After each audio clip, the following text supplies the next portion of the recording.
Never sleep on New Year's Eve. It was something my mother always told me, a rule passed down with an urgency I never fully understood. As a kid, I thought it was just her way of keeping me awake so I could play the dutiful host during her annual New Year's parties. She loved having her friends over, drinks flowing, cards dealt, laughter filling the house. And there I was, the reluctant runner, refilling glasses, topping off plates of cheese and crackers, and doing anything else she asked. When the clock struck midnight, the guests would leave, and I'd be sent straight to bed. For years, I believed that was the only reason behind her insistence. But now I know better. Now, I understand that her warning wasn't just a quirky tradition. It was a lifeline. I'm older now, living with friends in a house we rented together.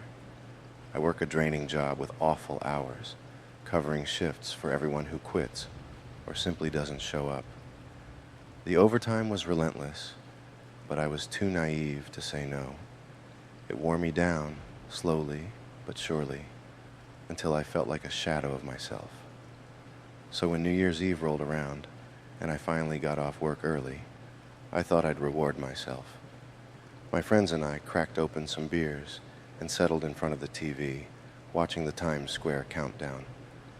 The room was filled with a warm glow from the fairy lights strung up for the holidays, and for the first time in a long while, I felt at ease. But exhaustion was pulling at me. By 10 p.m., my body felt like it was shutting down. I fought against it, tried to push through, but it was a losing battle. Finally, I stood up, announced I was heading to bed, and trudged upstairs. The sounds of laughter and clinking bottles faded as I collapsed into my mattress. Sleep came quickly, lulling me into a dream so vivid and serene that it felt like a reward for all my hard work. When I woke, sunlight was streaming through my window. The house was eerily quiet, the kind of quiet that feels wrong, like a sound vacuum where life has been erased. Stretching, I made my way downstairs, expecting to see my friends groggily recovering from the night before. Instead, I was met with a scene of disarray. The living room was a mess. Empty beer bottles, scattered chips, overturned chairs. I called out for Lauren, one of my roommates, but there was no answer. Thinking she might still be asleep, I checked her room. Empty. I tried Nikki's door. Same thing. I even went outside to see if their cars were gone. They weren't. The frost on the windshields was untouched, glittering under the winter sun. My breath puffed in visible clouds as I looked up and down the street. No cars, no movement. Not even the faint hum of distant traffic. This was strange. Our street was always busy, even on holidays. Unease prickled at the edges of my mind. I peeked into the neighbors' houses, hoping for some sign of life. Their cars were all parked in their driveways, but their homes were still. No lights, no movement. It was like the world had pressed pause, and I was the only one left unscathed. Panic set in as I rushed back inside.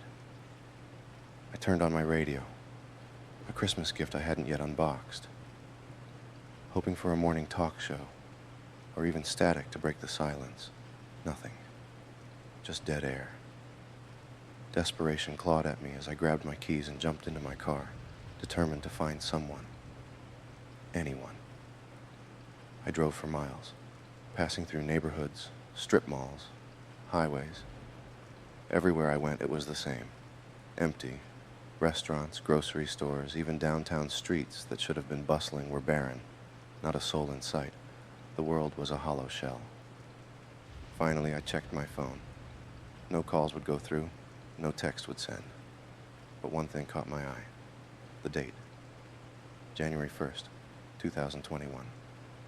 My heart sank. The realization hit like a freight train. I was trapped. Somehow, impossibly, the year had repeated itself. Everyone else was gone, and I was stuck in this endless loop of silence. At first, the loneliness was suffocating. I wandered through the days and a daze, unsure of how to process what had happened. Then, as the weeks stretched into months, the emptiness became a strange sort of freedom. With no one around, I explored abandoned buildings, stayed in luxury hotels, and roamed celebrity mansions. I took whatever I wanted from stores, indulging in the kind of excess I'd never dreamed of. But the novelty wore off. By the third month, the reality of survival set in. Perishables spoiled, leaving behind a stench that made the grocery stores unbearable. I lived on canned vegetables and frozen meals, their monotony gnawing at my sanity. By month 5, the loneliness had become an ache so deep it felt physical. I missed the sound of other voices, the comfort of human connection.